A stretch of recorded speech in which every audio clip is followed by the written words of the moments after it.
I've lived in Nevada County since the mid-1970s. I am also your Nevada County Farm Service representative. I am 100% behind the reopening of the Idaho-Maryland Mine project. Reopening the Idaho-Maryland Mine will be the best sustainable and green mine in the USA. When they get finished with the water, it will be better water than which flows in our NID ditches at this time. I will be the first one in line to drink the water out of the mine. Right up there, there's a gold miner. We've heard many concerns here, some quite authentic and moving. On the flip side, I even got a death threat once while commenting on some issues here. But these concerns have all been acknowledged and addressed in the EIR, our elaborate system of arriving at the preponderance of fact and truth. California Public Resources Code 2762 gives us precisely 9 words in section A3. The lead agency shall, quote, emphasize the conservation and development of identified mineral deposits, period, full stop. That's it. It's food for thought. Don't we want to diversify our portfolio? After all, tourism is the first thing to go when things go south, and we're kind of looking at the abyss right now. The seal of Nevada County has a gold miner on it. This town was built on gold, and all the buildings, all the streets, all the sidewalks wouldn't be here if it wasn't for the history of it. Nevada County lives off the history of mining heritage, and Nevada City is called the Queen of the Northern Mines. There's a good chance we're going to be in a hard recession in the next 2 years. First thing to go, like Olaf said, was tourism, and the service industry suffers in recessions, and a thriving gold mine that is well regulated. In fact, the most regulated probably in the world in California, has the strictest regulations, would be a solid economic community employer for years to come. We need to be open-minded and look at the facts of everything that is here. I think we need to look at this for future generations, for our children, our grandchildren. We can work and stay within our community and make a good wage. Since the sawmills went away, I have not made as much money as I did out there at that time. There is the Right to Mine Act that supports this federally, and I believe that there are stipulations for this, but you know, you just have to comply. You have to make it work. It's just like a marriage or a relationship. Such an abundant amount of water in this community, 500 miles of tunnels, which means you can drive from here to Los Angeles with tunnels full of water.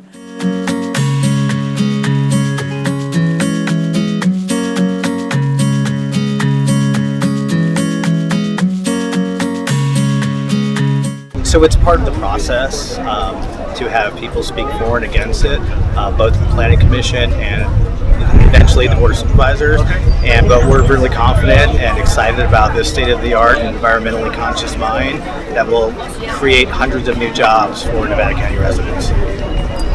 If this doesn't get approved, I mean, what happens? You know? So today is just a recommendation from the Planning Commission, and then from here it goes to the County Board of Supervisors, who will make the final vote, and we'll see. And we're very confident, hopefully. I wanted to address something I heard pretty frequently in the comments yesterday. Many of the opponents to this project referred to this mine as a few jobs. I don't think that 293 non-management positions is just a few jobs. I guess that's a matter of opinion. I do want to talk, though, about the value of one job. One job can mean that a family puts a down payment on a home. One job can mean that a worker has health care benefits that prevent them from being one medical bill away from bankruptcy. One job, after many, many years of work, can mean that a worker can retire with dignity.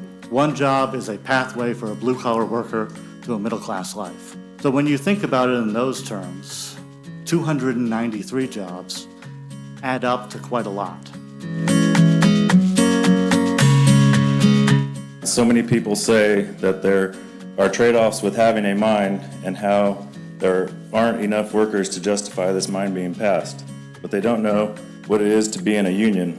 My wife had a very extensive surgery just 3 weeks ago, but with our benefits, our copay and medical bills, were affordable without putting my family in a financial hardship, and I was able to take the time off to take care of her while she healed. The mine will provide opportunity for the local community to have careers with a livable wage and benefits to provide for their families like I have for mine. I love Nevada County, and I do not wish to see it damaged in any way. My grandfather was a miner. I work in the mineral exploration company. I travel through different districts that are mining friendly. I travel through areas that have historically been little more than ghost towns, and mines have reopened in them recently. They have brand new high schools, they have brand new hospitals, they have brand new ambulance services, they have fire departments and elementary schools, all state-of-the-art, brand new, provided from the taxes of mining. Somehow you are going to have to separate facts from fiction and emotion. I implore you to see through the numbers and noise of those opposed to the mine. I'm sorry, but I think there's as often a knee-jerk reaction to anything that seems remotely anti-environment, automatically dismissing the mitigations and abundant upside of the Idaho-Maryland project. It's obvious to me that Risegrass Valley has bent over backwards to address and accommodate all the potential concerns and will implement advanced mining techniques. Risegrass Valley wants to improve it, beautify it, and actually create business that will give back to our greater community. Nevada County needs good paying jobs. I was at a program last night and I talked to a kid that was just graduating. He'll be graduating this year. And there's about 700 or 800 seniors that'll graduate. What do you do when you graduate? I, of course, had a job to go to. My grandkids don't. They're in Sacramento, they're scattered all over. This Rise Gold in the mine will be an opportunity for local jobs for our kids. When you got 800 students looking for some place to go to work, they can either go to work at McDonald's or one of the fast food places, or they can go out and strip marijuana plants, which is now legal, which I'd rather not have my grandkids go and do. Rise Gold is offering us an opportunity here for our kids. They've spent a whole lot of time, over 3 years, putting their plan together with a lot of expert help. But I think putting a mine where a mine was is a good idea, and especially if it's done properly. This is a green operation. The grinding's underground. They've looked at almost everything that you could possibly think of to cover and mitigate the problems that have come before them.